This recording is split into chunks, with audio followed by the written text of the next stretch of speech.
जी, आज जज साहब ने प्री ट्रायल के लिए बुलाया था। प्री ट्रायल स्टेज होती है कि पार्टीज़ को बिठाया जाता है कोर्ट में, जस्टिस साहब के चैम्बर में।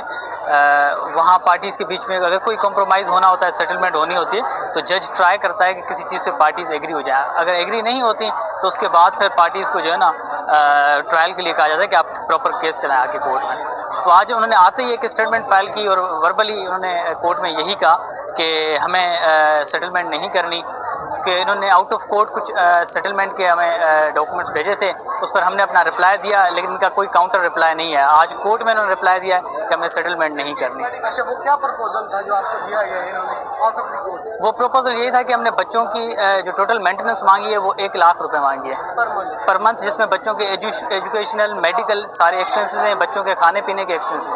अच्छा, आज ये भी है कि आज हमने कोर्ट में रसीदें भी जमा करवाई हैं जो बच्चों के एक्सपेंसेस हैं जो पिछले 1-1.5 महीने में हुए हैं, तो उनकी सारी रसीदें भी हमने जमा करवा दी हैं फर्दर जस्टिफाई करने के लिए। आपने कितनी डिमांड की है पर मंथ? हमने डिमांड पर मंथ 1 लाख रुपए जो शुरू से हमारी है वही हमने डिमांड की है। तो इन्होंने क्या कहा है? इन्होंने बहुत उसका कम बताया, 50,000 अमाउंट इनकी बन रही है जो इन्होंने कही है कि हम देने के लिए तैयार हैं, उससे ज़्यादा नहीं। 50,000 इंक्लूडिंग बच्चों के एजुकेशन एक्सपेंसेस और मेडिकल एक्सपेंसेस के लिए कह रहे हैं कि जब आप मेडिकल एक्सपेंसेस कर लेंगे बच्चों के, फिर आप रसीदें जमा करवा दीजिए, हम आपको दे देंगे। लेकिन इस तरह होता नहीं है कि बच्चा बीमार हॉस्पिटल में पड़ा है, नाना नानी उस पर 2 महीने खर्च कर रहे हैं, फिर हम आके कोर्ट में क्लेम करें, 2 साल केस चले, फिर इनसे हम मेडिकल एक्सपेंसेस लें, तो ये इस तरह होता नहीं है कोर्ट में।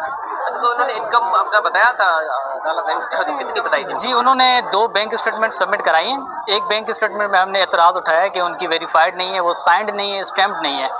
कोर्ट में साइंड और स्टैम्प्ड बैंक स्टेटमेंट्स जमा कराई जाती है, जिस पे हमें शकूक है। दूसरी बैंक स्टेटमेंट उन्होंने जमा करवाई है वो कोर्ट में, लेकिन उनमें जो ट्रांजैक्शन उन्होंने बताई है, ट्रांजैक्शन से भी अंदाज़ा लगाया जा सकता है कि उनके किस तरह के अखराजात हैं डेली बेसिस, किस तरह उनका लाइफ स्टाइल है। जो कह रहे हैं कि अक्टूबर से उनका क्लाइंट सफ़र कर रहा है, उनको नुकसान हुआ है, उससे कोई साबित नहीं हो रहा है। इनके आप अखराजात देखें, मीडिया वाले कोर्ट फाइल में जाके ऑब्जर्व अंदर करके आ जाएं, और हमने ऑनरेबल कोर्ट में भी बता दिया कि जो इनके लाइफ स्टाइल है वो अभी तक वही है, कोई इफेक्ट नहीं हुआ किसी चीज़ से। अच्छा, फाइक जज क्लेम कर रहे हैं कि 15 लाख रुपए हम देना चाहते हैं उनको, लेकिन आपकी तरफ से आपकी क्लाइंट ने आपने कहा कि 45 लाख सालाना अदा किए जाए, तो क्या ऐसी कोई बात? 15 लाख सालाना, वो हर चीज़ मिला के सारे साल का वो हिसाब लगा रहे हैं, और जिसमें जो बच्ची छोटी है 7 महीने की जो स्कूल भी नहीं गई, उनके एडमिशन एक्सपेंसेस वगैरह भी मिला के इन फ्यूचर अगर इन केस वो स्कूल जाती है 2 साल बाद, 3 साल बाद, जब भी जाएंगी इंशाल्लाह, तो उसके बाद के एक्सपेंसेस मिला के वो 15 लाख का एक फिगर बता रहे हैं। तो वो सिर्फ जो है ना नंबर्स के साथ गेम खेल रहे हैं और कुछ नहीं हो रहा, नंबर गेम खेल रहे हैं। आज की हियरिंग के बाद एक बात तो क्लियर होगी कि आप आउट ऑफ द कोर्ट कोई सेटलमेंट नहीं हो रहा, केस चलेगा। अदालतों में स्पेशल सिविल केसेस में ये होता है कि फाइनल स्टेज तक, क्रिमिनल केसेस में भी कुछ कंपाउंडेबल ऑफेंसेस में, लेकिन ज़्यादातर सिविल केसेस में किसी भी स्टेज पे कॉम्प्रोमाइज़ हो सकता है। कॉम्प्रोमाइज़ के दरवाजे बंद नहीं होते, किसी भी स्टेज पे हो सकता है। लेकिन इनका जो पहले कॉन्डक्ट रहा है वो अभी रिसेंटली इन्होंने कॉम्प्रोमाइज़ प्रोसीडिंग्स जो आउट ऑफ कोर्ट चलाई हैं, कार्रवाइयाँ हमारी जो कागजी कार्रवाई हुई है, लेटर्स वगैरह एक्सचेंज हुए हैं, कम्युनिकेशन हुई है, तो उसमें लग नहीं रहा कि कॉम्प्रोमाइज़ पे दोबारा आएंगे। अच्छा, वो हेयरिंग में एक बात सामने आई थी कि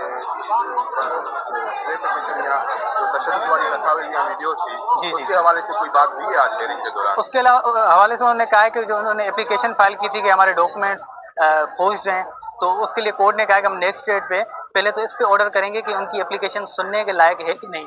लेकिन कोर्ट को ऑलरेडी हमने ऑफर कर दिए कि ऑनरेबल कोर्ट को रिक्वेस्ट की है हमने कि आप वेरीफाई करवा लें, क्योंकि हमारे डॉक्यूमेंट सारे सच्चे हैं, आप वेरीफाई करवा लें। तो ऑनरेबल कोर्ट ने कहा नेक्स्ट डेट पे अगर हम एप्लीकेशन चलाते हैं तो हम खुद भी वेरीफाई करवा लेंगे थाने से और हॉस्पिटल से।